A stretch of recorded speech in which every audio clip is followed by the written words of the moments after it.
coração que todos vocês estejam bem, né, à medida do possível. É isso aí, gente. Vamos, que as coisas estão chegando no lugar, graças a Deus, e bola pra frente com a fé em Deus, né? Bom, vamos para mais uma história. Gente, essa história é assustadora, tá? É assustadora mesmo. Quem conta essa história é o João Carlos, né, de Alagoas. Essa história aconteceu em Alagoas. O nome da história é Cemitério Abandonado na Praia. Bom, conta o João, né, que na cidade de Japaratinga, em Alagoas, tem várias praias e tudo, né, muito bonitas. E na época, isso em 1980, né, é um lugar de veraneio. E na época tinha ainda muitas casas de pau a pique e umas 5 casas de veraneio só, né, naquela década, né, em 1980, né, na década de 80. E ele morava ali, né, morou ali muitos anos com a família dele. E finais de semana eles gostavam, ele era adolescente, né, na época, ele juntava com os amigos dele, pegava o carro, que ele já tinha uns 18 anos, né, e iam passear lá, principalmente pro lado desse lugar mais ermo, né, que era essa praia, que na época tinha um cemitério abandonado. Foi abandonado justamente pelo avanço do mar, né? Com esse problema do mar adentrar dentro do cemitério, foi dissipando tudo.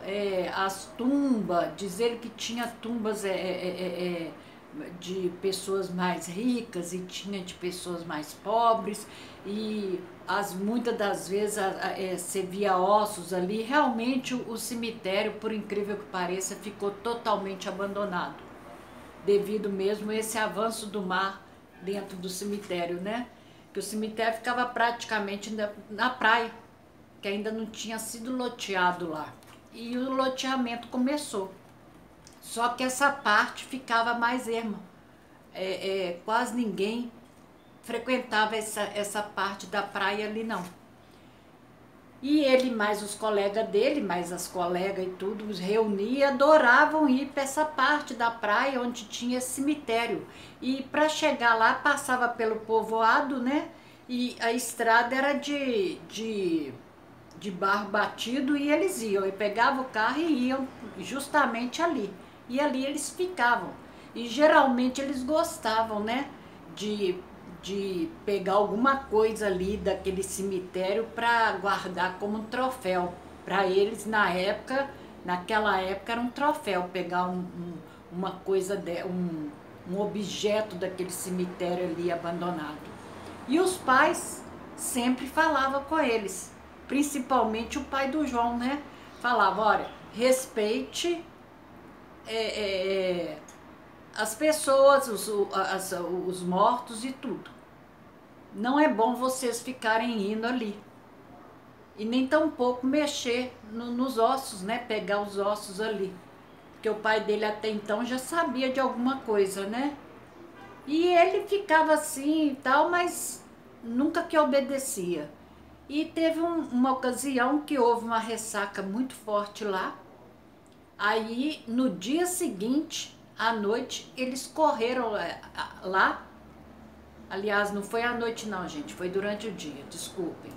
Aí, no dia seguinte, depois dessa ressaca brava que teve no local, eles juntou a turma, né, e foi lá para ver o que tinha acontecido a mais ali naquele cemitério abandonado.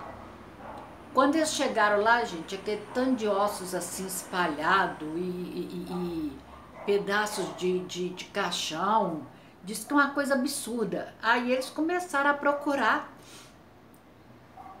alguma coisa ali para poder carregar e guardar como troféu. E para eles, naquela época, o troféu seria o crânio do morto, né? Né? Ali. E eles estavam que procuram um crânio e não encontravam. As meninas, as moças, acho que tinha 2 ou 3 só. Elas ficavam naquela brincadeira com os ossos ali, os restos mortais ali, uma coisa absurda. Mas aquilo ali tudo para eles era só brincadeira mesmo. E tudo, levava tudo na algazarra, nas risadas e tudo mais. E naquela, eles vasculhando para procurar um crânio, acabaram achando um crânio lá, um crânio até, diz que ele era castanho, marrom castanho, um castanho claro, e diz que tinha toda a dentição, e por incrível que pareça, diz que na hora o João falou que a caveira em si parecia que estava sorrindo. Só que na hora eles não levaram aquilo a sério, não. Não perceberam nada, não. Pegaram o crânio e levaram para casa. Como o João não podia levar para a casa dele, uma das moças levou para a casa dela e guardou debaixo do armário do quarto dela. Porque até então os pais dela estavam em Recife nesse dia, nessa época. E depois disso, eles resolveram, né, juntar mais amigos ali e jogar o jogo do copo, que eu já falei desse jogo aqui com vocês, né? Eles colocaram o copo lá na mesa e perguntaram, eles queriam saber de quem que era o crânio que eles tinham roubado.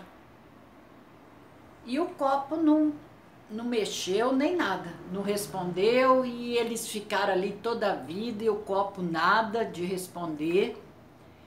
E aí eles foram desistir, foram para a cozinha tomar água e comer alguma coisa, e no que eles estavam dentro da cozinha, eles escutaram um brindar de copos, um copo batendo no outro, parecendo um brinde.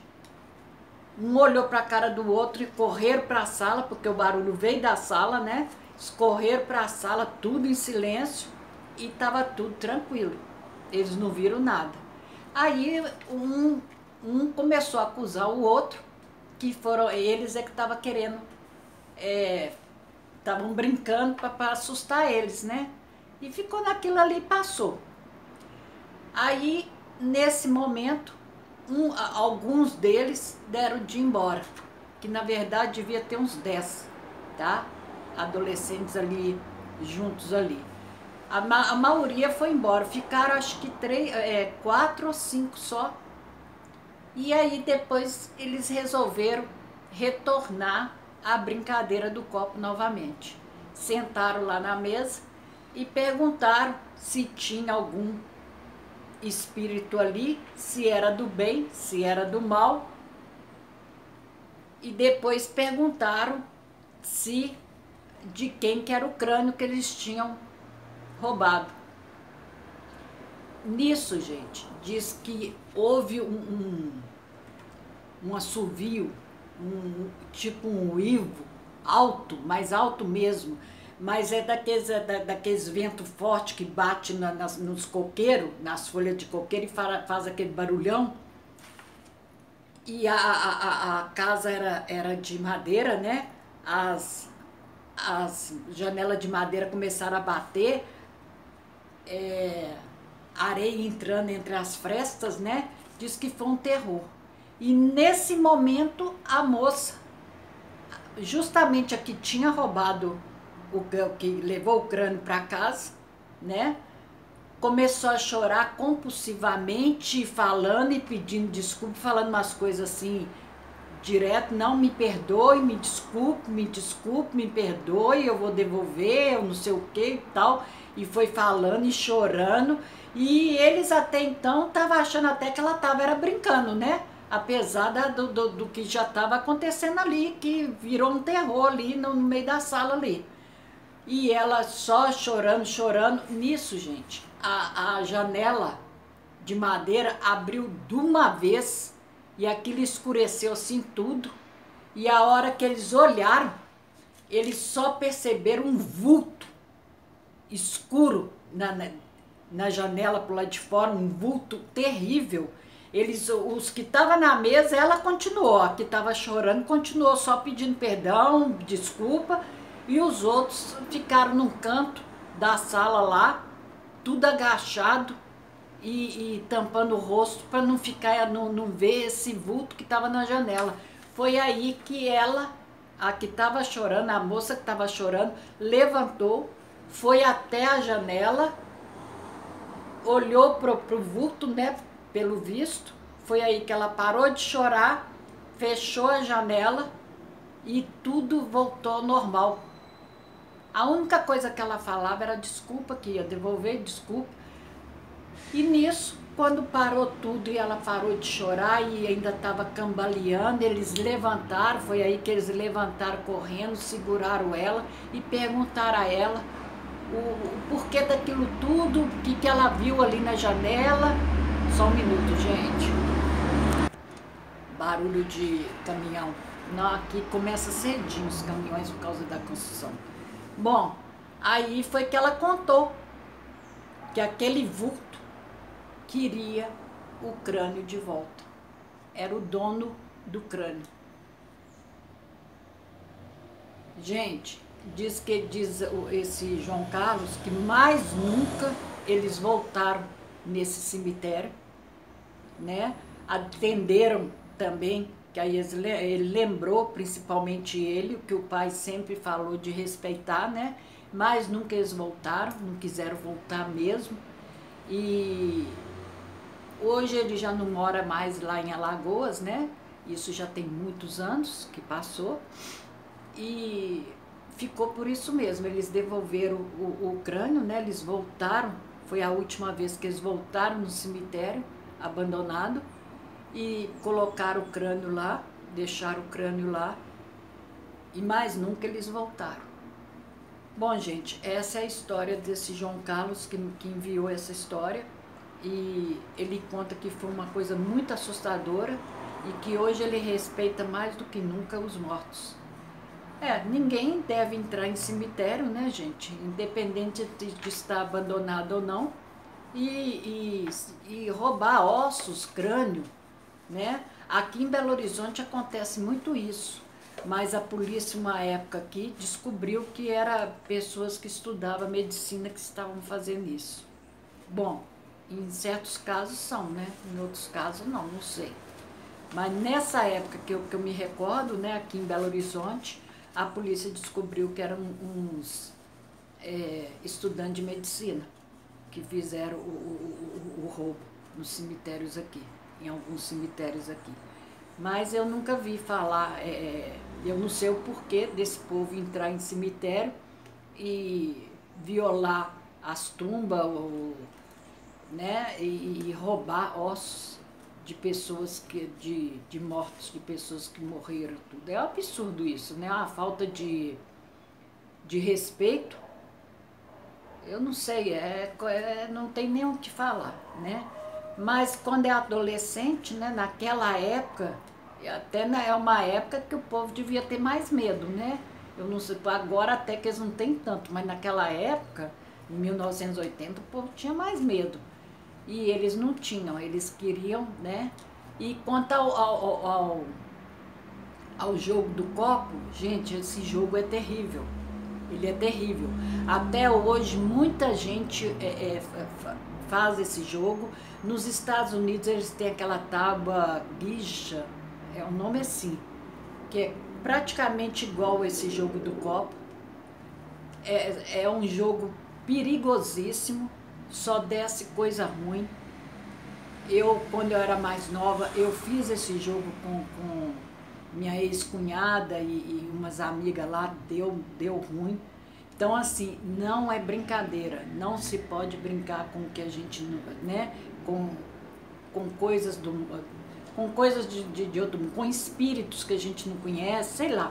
A gente não deve brincar com isso, não deve chamar isso, né? Porque desce ali, depois não vai embora, a gente não tem força para chamar e descer coisa ruim. Agora, para mandar de volta é meio complicado. Então, é um jogo perigosíssimo. Eu mais nunca, depois desse dia, eu era novinha, mais nunca eu joguei e não aconselho ninguém a jogar, porque é perigoso, é perigoso.